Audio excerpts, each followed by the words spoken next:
हैं आज के मुद्दे में हम उस मुद्दे से जिस पे आपकी बहुत कम नज़र होगी। अब तक बिल्कुल शायद बहुत से लोगों को उसके बारे में मालूम नहीं होगा।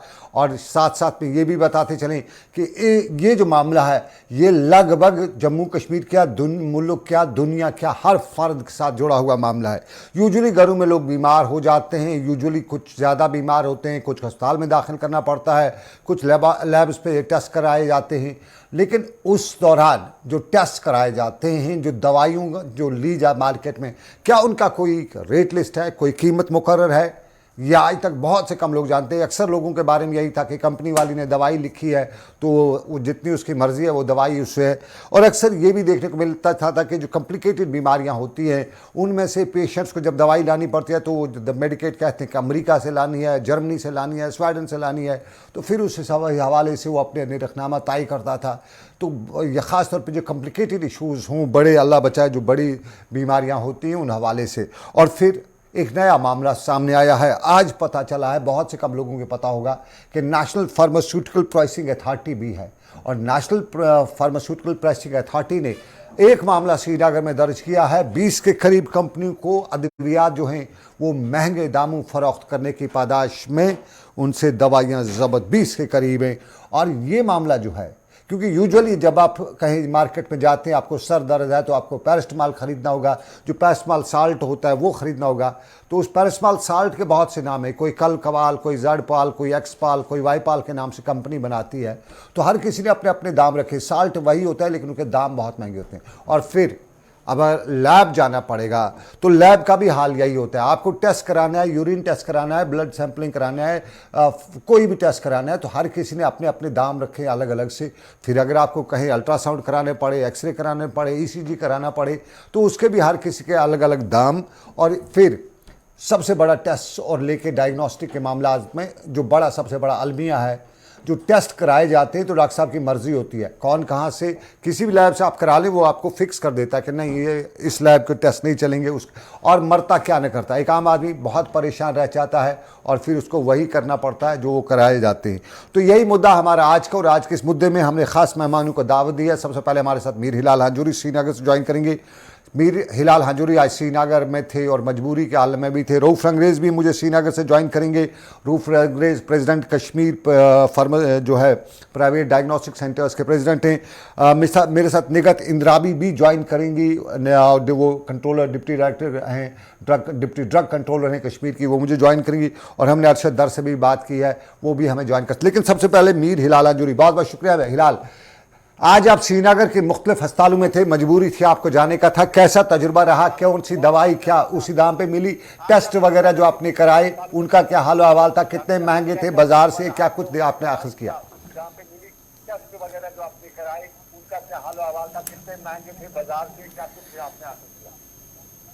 बिल्कुल सनम जी, ये दो तीन चीज़ें जिनका आपने जिक्र किया, चाहे डायग्नोस्टिक सेंटर्स हो, चाहे वो लैब टेस्ट हो या अद्वियात हो, थोड़ा तो सनम जी कहना चाहूंगा कि ये जो सारी चीजें हैं इसमें खासतौर पर एक चीज नजर आई है कि यहाँ कोई पैमाना नहीं है। यानी अगर एक जगह से आप कोई दवाई लेंगे तो दूसरी जगह से उसी साल्ट में दूसरी दवाई आपको उससे कम दाम में मिलेगी या तीसरी दुकान में उससे ज्यादा दाम में मिलेगी। यानी एक पैरास्टामॉल के लिए एक कोई वाहिद रेट कार्ड नहीं है। इसी तरह से अगर हम टेस्ट करेंगे, जो भी कोई लेबोरेटरी टेस्ट करना है, मैंने खुद टेस्ट किए हैं, एक जगह पे मैंने टेस्ट किया है, 600 रुपए में मुझे 3 टेस्ट आए हैं, जिसमें लिपिड प्रोफाइल है, जिसमें HbA1c जो शुगर की 3 महीने की टेस्ट है और उसके साथ साथ फास्टिंग टेस्ट है। 600 रुपए मैंने एक जगह पे अदा किया और दूसरी लैब पे क्रॉस चेक करने के लिए, अपना टेस्ट एग्जामिन करने के लिए, फिर जब दूसरी लैब पे गया तो वहां पे मुझे 840 रुपए देने पड़े और रिसिप्ट मेरे पास है। तो आप अंदाजा कर सकते हैं कि 250 रुपए का फर्क लैब टू लैब है। टेस्ट सेम है, टेस्ट वही है, हालांकि रिजल्ट में भी कोई फर्क नहीं है। जो एक लैब ने रिजल्ट दिखाया वही रिजल्ट दूसरी लैब ने भी दिखाया। लेकिन मेरा सवाल यह है कि एक लैब जब ये सारी चीजें 600 रुपए में कर सकती है, तो दूसरी लैब 850 रुपए में क्यों कर सकती है? इसके लिए सरकार के पास कोई पैमाना क्यों नहीं है, कोई रेट कार्ड क्यों नहीं? जब आप चावल, आटे की दाल के लिए, अंडे के लिए आपने रेट मुकर्रर किए, तो इस टेस्ट के लिए क्यों नहीं है? रूप रंगरेज साहब इस वक्त हमारे साथ है, इनके साथ भी हमने लास्ट टाइम भी ये मामला उठाया है। हालांकि इनका भी ये कहना है कि ये चाहते हैं कि रेट कोई फिक्स हो जाए, लेकिन सरकार इसमें क्यों लैतोलैल से काम कर रही है? सरकार इस पे क्यों कोई रेट फिक्स नहीं कर रही है? ये सवाल जो है ये अभी हमारे जहनों के अंदर ही है, लेकिन जवाब नहीं मिल रहा है। लोग इससे काफी परेशान हैं। हिलाल अरशद डार साहब जो प्रेसिडेंट फार्मा एसोसिएशन है वो भी हमारे साथ मौजूद हैं। वो फार्मेसी के रिलेटेड जो मामला हैं ये भी हम उनसे उठाएंगे, लेकिन सबसे पहले मेरे पास रूफ रंगरेज साहब, आपने हिलाल की बात सुनी। वही टेस्ट एक लैब में 600 रुपए और दूसरे में 840 रुपए। ये लिपिड प्रोफाइल या ब्लड शुगर रूटीन हर किसी को ये कराना पड़ता है। अगर 250 रुपए का फर्क है तो या तो वो लैब का वहां पे फर्क का वजह, या तो हिलाल वहां से वहां तक जाते हुए ज्यादा बीमार हो गया तो ज्यादा टेस्ट पड़े महंगा हो गया, या कहीं ना कहीं वो लैब वाले ने टाई सूट ज्यादा महंगा पहना होगा, वही फर्क है, या कोई और बड़ा फर्क है इसमें? सबसे पहले मैं गुलिस्तान न्यूज़ समिति आपका, हिलाल साहब आपका तहे दिल से शुक्रिया अदा करता हूं कि आज आपने मुझे बोलने का मौका दिया, हम अपनी बात व्यूअर्स तक रख सके, जो आम आदमी है मैं अपनी बात उन तक पहुंचा सकूं। देखिए, ये जो रेट लिस्ट की बात है ये हम अभी एक डेकेड से बोल रहे हैं कि हमारे लिए एक रेट लिस्ट फ्रेम किया जाए।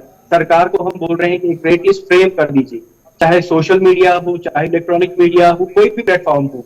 मैंने हर बारी बोला है कि ये जो पेशेंट और डायग्नोस्टिक सेंटर्स के बीच में जो ये परेशानी है रेट्स को लेकर, जैसे अभी लाल साहब ने बोला कि लिपिड प्रोफाइल उन्होंने कराया, HbA1c कराया, वहां पे 600 रुपए देने पड़े और दूसरी जगह 850 देने पड़े, लेकिन इसका जिम्मेदार कौन है?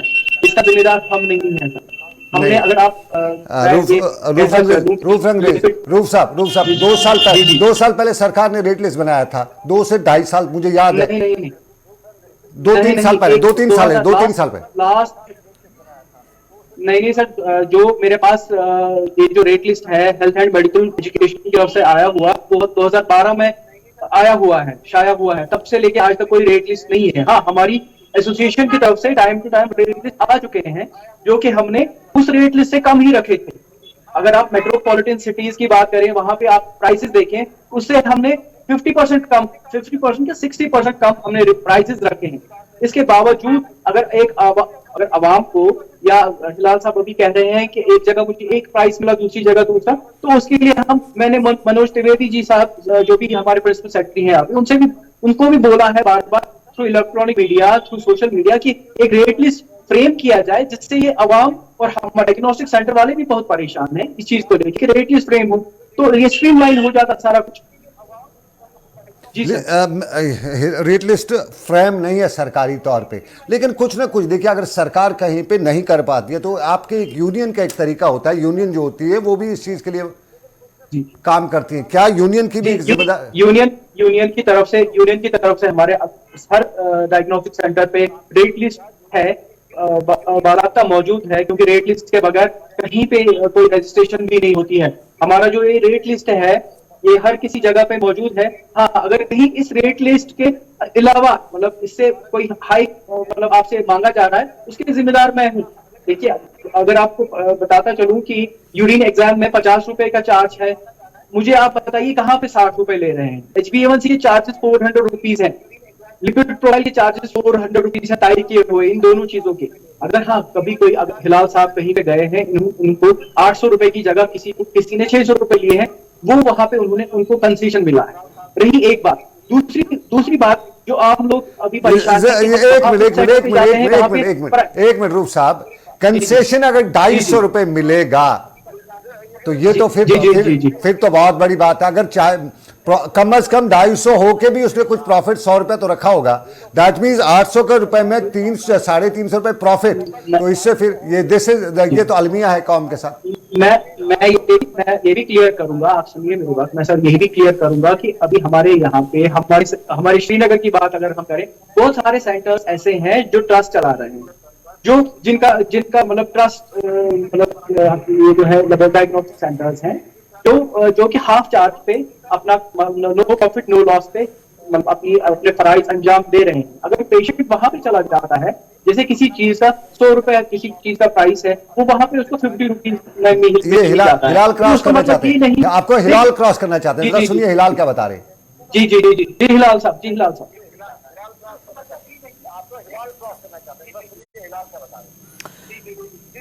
बिल्कुल बिल्कुल, मैं रूफ रंगरेज से भी ये कहना चाहूंगा कि एसोसिएशन की रेटें जो भी हों, लेकिन मेरे पास इस बात का भी सबूत है कि एक टेस्ट जो मैंने कराया है सीटी स्कैन, और ये मैंने 1500 रुपए में कराया है, जबकि श्रीनगर के करानगर इलाके के एक पॉश एरिया के अंदर जब मैं यही टेस्ट कराने के लिए गया सेम प्रिस्क्रिप्शन पे, तो वहां पे 3500 रुपीज मुझसे चार्ज किए गए। मैंने तो 2800 दिए। लेकिन जब मैंने दूसरी जगह पे वही टेस्ट किया, हालांकि मैंने फिर वहां के जो जिम्मेदारान हैं उनके साथ ये मामला उठाया भी था, तो उन्होंने कहा कि ये पॉश एरिया में है, तो आपने जहां पर किया होगा तो वहां के रेट्स और यहां के बिल्डिंग चार्जेस में, यहां के बिजली चार्जेस में, यहां के मार्केट चार्जेस में फर्क होते हैं। लेकिन उसका मतलब ये नहीं है कि जहां पे मैंने कराया 1500 में, वहां तो पेशेंट रश भी वो नहीं होता है जो करानगर के अंदर होता। तो ये कहकर मैंने उसको जवाब दे दिया। कहने का मतलब ये है कि इनकी भी कोई खता नहीं है, इसमें खता सरकार की है। हर कोई चीज मापदंड के साथ उसकी रेट फिक्स है, लेकिन सिर्फ हेल्थ सेक्टर के अंदर बहुत सारी चीजें हैं, जितनी भी चीजें हैं वो अनरेगुलाइज्ड है। वो कैसे? टेस्ट का कोई रेट फिक्स नहीं है। आपके जो यही सिटी स्कैन या इससे रिलेटेड जो भी कोई डायग्नोस्टिक सेंटर के साथ जो वाबस्तगी होगी, अगर वहां से कोई स्क्रीनिंग करनी होगी तो उसका कोई रेट फिक्स नहीं है। अद्वियात की कोई रेट फिक्स नहीं है। डॉक्टर की, अगर आप कोई किसी डॉक्टर को जाओगे प्राइवेट क्लिनिक पे, तो कोई 200 लेगा, कोई 100 लेगा, कोई 1000 भी चार्ज करता है, कोई फिक्सेशन नहीं है। तो इस वजह से आम लोगों को ज्यादा ज्यादा दो हाथों से लूटा जा रहा है। जिसकी जितनी ब्रांडिंग है डॉक्टर की, उतनी ज्यादा रेट जो है यहां पर वसूल की जाती है। तो इस तरह से एक वाहिद ये हेल्थ सेक्टर है जहां पर कोई रेट फिक्स नहीं है। हां, अंडे की रेट आपने फिक्स की है, नस्वार की रेट आपने फिक्स की होगी, लेकिन जो हेल्थ सेक्टर बहुत इंपॉर्टेंट सेक्टर है, जहां पर आम लोगों को, गरीब लोगों को जाना पड़ता है, यहां पर सब कुछ अनऑथराइज्ड चल रहा है। नतीजा यह है कि आम लोग इससे भुगत रहे हैं। मार्जिन सनम जी बहुत होता है, जैसा कि रूप साहब ने कहा कि जहां पे मैंने 600 की टेस्ट कराई है, हो सकता है 300 में ही दे सकता है। लेकिन मेरा कहने का मतलब यह है कि सरकार इस पे बैठती क्यों नहीं है, इसको एनालाइज क्यों नहीं करती है कि मिनिमम और मैक्सिमम रेट्स क्या रखी जाए, ताकि जो एक क्लिनिक होल्डर होगा या क्लिनिक का मालिक होगा और उसके साथ साथ चलाने वाला होगा और पेशेंट, दोनों को कोई मुश्किलात का सामना ना करना। मैं इसी मुद्दे पे हिलाल आना चाहूंगा, एक रजिस्ट्रेशन का मुद्दा भी है, उस पर भी बात करना चाहेंगे, लेकिन मेरे साथ इस वक्त अरशद डार साहब भी हैं। अरशद साहब, बहुत बहुत शुक्रिया, खुशामदीद आपका। वालेकुम सलाम वरहमतुल्लाहि व बरकातहू। मैं जरा आपसे जानना चाहूंगा अरशद साहब, मैं आपका पहले शुक्रिया अदा करना चाहता हूं कि आपने मुझे भी इस प्रोग्राम में शामिल किया है। अरशद साहब, जी जी जी, आप हमारे प्रोग्राम का कंसेप्ट अभी इस वक्त देख रहे होंगे। इस वक्त हम बात कर रहे हैं दवाइयों की, हम जो डायग्नोस्टिक सेंटर्स हैं, जो टेस्ट वगैरह हैं, उनकी बात कर रहे हैं। जरा आप मुझे बताइए, आपसे जानना चाहेंगे, क्या कोई सिस्टम है दवाइयों की कीमतों को रेगुलराइज करने का? फार्मास्यूटिकल प्राइसिंग अथॉरिटी का हमने सुना, पहली बार उनका नाम भी आया इससे पहले, तो क्या ये इस पे कोई कंट्रोलिंग अथॉरिटी है सरकार की तरफ से?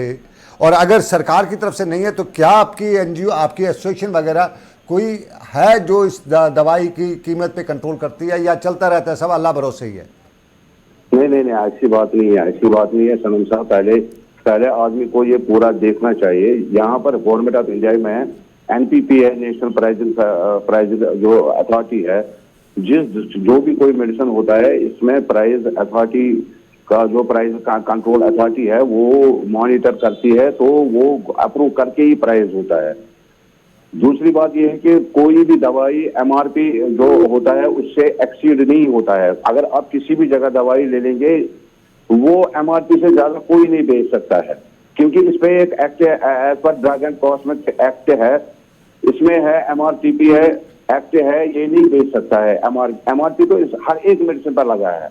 अब क्या है कि एक मेडिसिन, कोई आदमी MRP से कोई 10% डिस्काउंट देता है या 5% डिस्काउंट देता है, वो उसकी अपनी चॉइस है, लेकिन एज पर MRTP एक्ट वो MRP से अलावा नहीं ले सकता है, MRP से वो कम ले सकता है। रही दूसरी बात जो हिलाल साहब ने बताई कि एक दवाई साल्ट एक ही है, एक दवाई मिलती है 10 रुपए की और वही साल्ट मिलती है 15 रुपए की, ये तो MRTP है, ये तो प्राइसेस अथॉरिटी का ये है। उसमें हमारा कोई रोल नहीं है। ठीक है, वो प्राइसिंग अथॉरिटी वाले चेक करते हैं, वहां पर गवर्नमेंट ऑफ इंडिया चेक करती है, प्राइस यहाँ आता है बाज़ाब्ता, इसमें एक्ट है, ये कोई हेफाजत सिस्टम नहीं है। मेडिसिन में कोई हेफाजत सिस्टम नहीं है, मेडिसिन में कोई हेफाजत सिस्टम नहीं है, सारा कुछ प्राइसिंग अथॉरिटी करती है। जरा ये हिलाल साहब हाथ खड़ा करे थे, हिलाल साहब क्या बता रहे हैं आप? नहीं, मैं पहले बता दूंगा। और दूसरा यहाँ पर रिसेंटली यहाँ पर ये प्राइसिंग जो मॉनिटर जी बिल्कुल, इन्होंने खुद ही इसका जवाब दे दिया कि इसकी कोई दूसरी अथॉरिटी है देखने के लिए। मेरा सवाल एक है, क्योंकि आम लोग, गरीब लोग यहाँ पर रह रहे हैं, और जो लोग 500 रुपए दिन के कमाते हैं और उनको घर के 10 खर्चे पूरे करने होते हैं, जब उनको ये 10 रुपए की दवाई या 15 रुपए की दवाई, मेरे पास दवाई आती है, मैं बड़ी सबूत की और जिम्मेदारी के साथ ये कहता हूं कि एक दवाई जो म्यादे की है, लियोसर्पाइड, माफ कीजिएगा, रिबिपेरिजोल प्लस डेम्ब्रोडोन, उसका रेट 15 रुपए है, जबकि 110 रुपए उसका एमआरपी है। 15 रुपए एक मेडिकल शॉप वाले को वो दवाई मिलती है, जबकि दूसरे ब्रांड की वही दवाई 130 या 120 रुपए में मिलती है। मेरे कहने का मतलब ये है कि जब इसका प्रोडक्शन कॉस्ट 10 रुपए है, 10 रुपए से 12 रुपए जब इसका प्रोडक्शन कॉस्ट है, तो फिर 120 एमआरपी रखने की क्या जरूरत है? आखिर ये बोझ अवाम पर क्यों आप डाल रही हैं? कोई अथॉरिटी यहाँ पर क्यों नहीं है? मैंने किसी मखसूस इंसान को टारगेट नहीं किया है, बल्कि मैं कहता हूँ कि ओवरऑल गवर्नमेंट इसको देखती क्यों नहीं? अरशद साहब सुनिए। हिलाल साहब, आप मेरी बात मेरे ख्याल से समझे नहीं।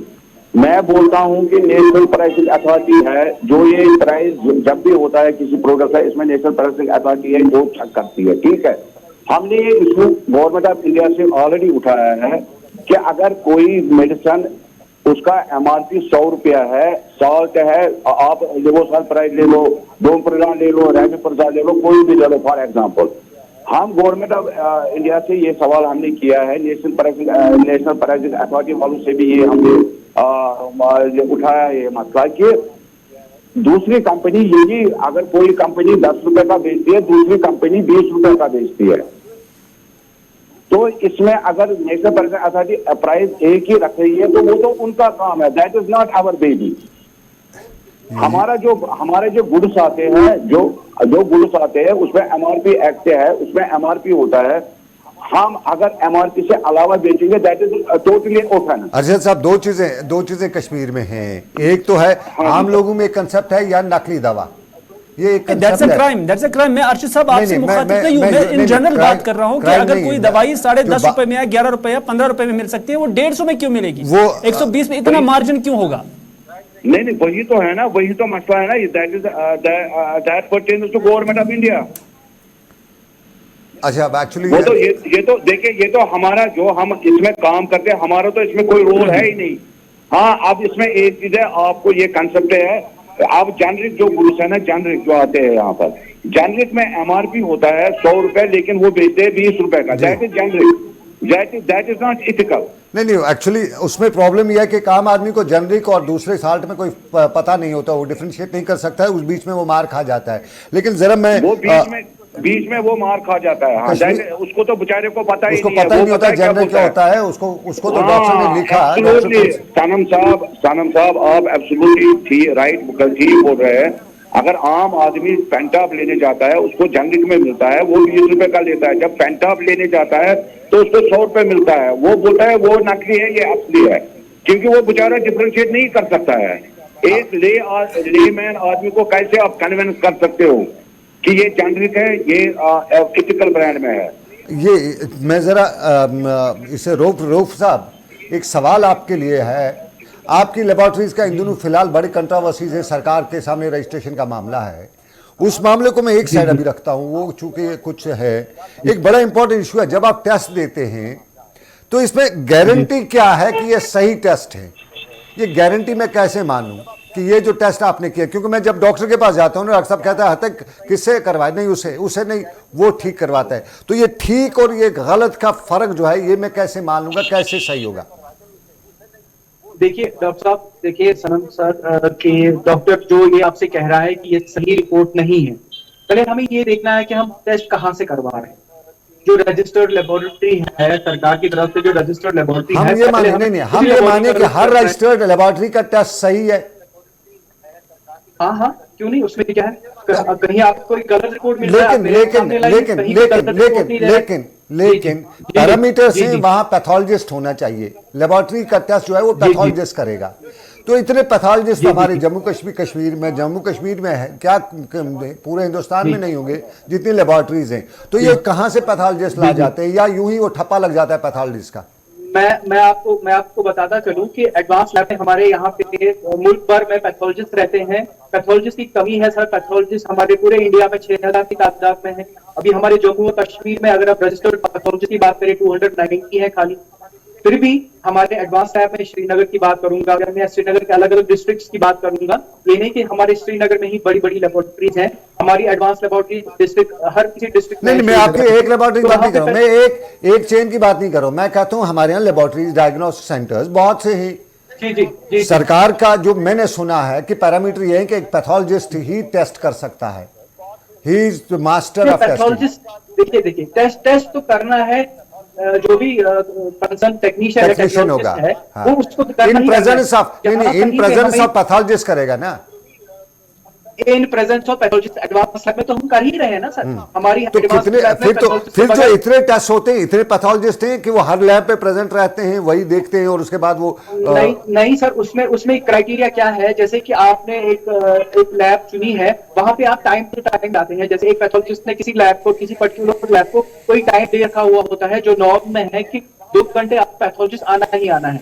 फिर वो देखता है कि दिन भर का काम उन्होंने क्या किया है, कहीं कोई रेस तो नहीं आया कोई रिजल्ट, तो फिर उसको वो अपने सामने रीचेक कराता है। उसकी निगरानी में सारा कुछ होता है एडवांस लैब में। जहां रही जनरल लेबोरेटरी की बात, जहां पे आपका यूरिन स्टूल, जैसे ब्लड शुगर या कोलेस्ट्रॉल, यूरिक एसिड का टेस्ट रहता है, वो जनरल लेबोरेटरी में रहता है। और उसको प्लीज जनरल टेक्नीशियन के हाथ में ही रहने दिया जाए, उसको एमबीबीएस डॉक्टर के हाथ में ना दिया जाए, जो कि अभी क्लिनिकल एस्टैब्लिशमेंट एक्ट आया है 2010 में। तो एक जनरल लैब में भी एमबीबीएस डॉक्टर नहीं, ये एमबीबीएस नहीं, आप एक चीज, ये फीस बढ़ाने के लिए आपने एमबीबीएस का चक्कर रखा हुआ है। एमबीबीएस डॉक्टर लेबोरेटरी के बारे में एबीसीडी नहीं जानता, 2 से 3 महीने वो टोटल आपने वो कैसे लेबोरेटरी का टेस्ट करेगा? जैसे आप उसकी जो 5 साल प्रैक्टिस होती है, उसकी 5 साल जो कैरियर होता है, उसमें वो 1-2 बार या 3 बार लेबोरेटरी में गया होता है, या इंटर्न के दौरान कभी 1 हफ्ते का उसका, वो तो उसको पैथोलॉजी के बारे में क्या नॉलेज होती है? पैथोलॉजिस्ट एक पर्टिकुलर सब्जेक्ट होता है। बिल्कुल जी, वही हम भी बार बार कह रहे हैं अथॉरिटी से कि आप देखिए कि ये मुल्क पूरे मुल्क में है, ये हमारे जम्मू एंड कश्मीर में नहीं है कि एमबीबीएस बोर्ड करना है जनरल लैब, ये पूरे मुल्क में है। अब इसमें उन्होंने जो गैजेट आया है उसमें इन्होंने ये बात रखी है सामने कि इससे हमें बेस्ट रिजल्ट्स मिलेंगे, बेस्ट पेशेंट केयर मिलेगा, बेस्ट रिजल्ट्स मिलेंगे। वो तो गवर्नमेंट में कुछ लोग बैठे होंगे उस टाइम कुछ उनके कोई डॉक्टर वगैरह बेकार बैठे होंगे। आप अगर साहब अगर आप देखें जम्मू कश्मीर में एक डॉक्टर, एक एमबीबीएस डॉक्टर 3,000 लोगों को देख रहा है। ये रेशियो है, एक डॉक्टर 3,000 लोगों को देख रहा है। फॉर फ्लंग एरियाज में तो कहीं एमबीबीएस डॉक्टर का नामो निशान भी नहीं है। अब मतलब यही बात लेके अगर हम एंगेज करें, आपके ये जो डॉक्टर्स हैं, मैं मुख्तसरन आपसे जानना चाहता हूं, पेशेंट्स को कौन देखेगा? हिलाल साहब, ये मुख्तसरन आपसे जानना चाहता हूँ रंगरेज साहब, लास्ट पे मैं जानना चाहूंगा, क्या हमें कोई होप है या आपका जो मामला है लैब वगैरह के, डायग्नोस्टिक, एक गरीब आदमी को, क्योंकि इस लेबोरेटरी में मजबूर जाता है, कोई शौक से नहीं जाता है, ये मजबूर आदमी जाता है, कोई होप है किसी तरह से इसको ठीक किया जा सकता है? ये सब अथॉरिटी रेट फिक्स करना भी अथॉरिटीज के हाथ में, हमारे हाथ में नहीं है सर। रेट फिक्स करना हमारे हाथ, अथॉरिटीज के हाथ में है, और फिर उसको अमल करना हमारे हाथ में है। अगर रेट फिक्स होते हैं, एक बारी रेट इस फ्रेम हो रहा है और फिर कोई उससे ज्यादा प्राइजेस ले रहा है, उसकी जिम्मेदारी हम लेंगे। मैं आपकी चैनल के वसादत से, अभी हिलाल साहब भी बार बार मुझे हर बारी फोन करते हैं कि वहां पे एक रेट लिस्ट है, दूसरी जगह दूसरे रेट लिस्ट में चार्ज किया मुझे। जैसे ये भी कह रहे हैं सीटी स्कैन का एक जगह एक चार्ज है, दूसरी जगह दूसरा चार्ज है। ये बात इसीलिए है कि कहीं गवर्नमेंट की तरफ से रेट लिस्ट है ही नहीं। अगर गवर्नमेंट की तरफ से रेट लिस्ट होता जी नहीं, इस सीटी स्कैन के ये प्राइसेस हैं, तो फिर वो बन जाता है। फिर भी हमने मेट्रोपॉलिटन सिटीज की मतलब बात हम करें, जैसे उसी सीटी स्कैन का आपको मेट्रोपॉलिटन सिटी में आप पहले जाएंगे 10,000 रुपए देना पड़ेगा, जो यहाँ पे 1,500 रुपए में हो रहा है। यहाँ पे तो हमने प्राइसेस कम रखे हैं, बार बार हम कह रहे हैं कि हमने प्राइसेस कम रखे हैं, ज्यादा नहीं रखे हैं। अगर हाँ कोई कम दे रहा है, वो कंसेशन दे रहा है, वो खुद कंसेशन दे रहा है, प्राइसेस ज्यादा नहीं ले रहा है, वो कंसेशन दे रहा है। आप जी चलिए चलिए रूफ साहब, बहुत बहुत शुक्रिया, आपने हमें ज्वाइन किया। मुद्दा बड़ा था, इस मुद्दे पे हमने लंबी बात करनी थी, वक्त उसकी इजाज़त नहीं देता है। मुझे मीर हिलाल हांजूरी ने भी श्रीनगर ज्वाइन किया हुआ था, अरशद साहब ने भी मुझे ज्वाइन किया हुआ था। बहुत बहुत शुक्रिया आप तीनों का। और हमने कोशिश की थी निगत इंद्राबी से भी ज्वाइन करने की, उनसे रब्ता नहीं हो सका है। उसके लिए हम कोशिश करेंगे अगली बार उन्हें दोबारा किसी प्रोग्राम में ले आएँ, ताकि हम ये बड़ा मुद्दा जो है, क्योंकि हमने जिस तरह प्रोग्राम में भी बताया कि अस्पतालों में मजबूर जाता है, वो शौक से नहीं जाता है, और जब वहाँ पे उसकी चमड़ी उधेड़ी जाती है तो बहुत दुख होता है। तो बताएं, देख रहे थे आप मुद्दा सनम के साथ। फिलहाल आज के मुद्दे में बस इतना ही, मुझे दीजिए इजाज़त, आप रखिए अपना ख्याल, अल्लाह हाफिज़।